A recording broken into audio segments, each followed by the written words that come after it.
This is my friend Carly. She owes me 0 favors, but she's doing this out of the goodness of her heart for her friend Stephanie. She's going to be demonstrating joint movements. First is flexion, which is the movement that decreases a joint angle, most commonly found at a hinge joint such as the elbow, wrist, shoulder, and your hips. Extension.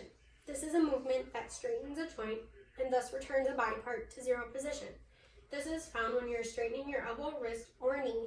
Example is when you climb the stairs and your knee and your hip joints straighten.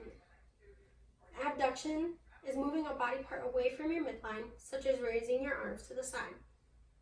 Adduction is the movement in frontal plane back towards the midline, so placing your arms back by your side. Hyperadducting is then crossing your fingers. Elevation is raising a body part vertically in frontal plane, such as shrugging your shoulders. Depression lowers a body part in the same plane, placing your shoulders back into normal position. Protraction is an anterior movement of a body part in the horizontal plane, such as pushing a door open.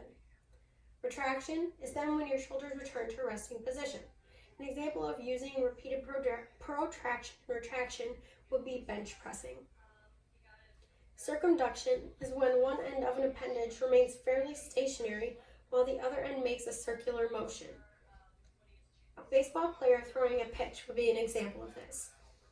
Rotation is when a bone spins on its longitudinal axis.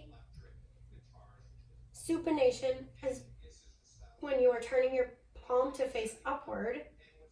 Pronation is then the exact opposite, turning your palm to face downward. Dorsiflexion is a movement where your toes are elevated. You can find yourself doing this when you're painting your toenails. Plantar flexion is then a movement where your toes point downward, such as when dancers are pointing their toes. These both work together to help you walk.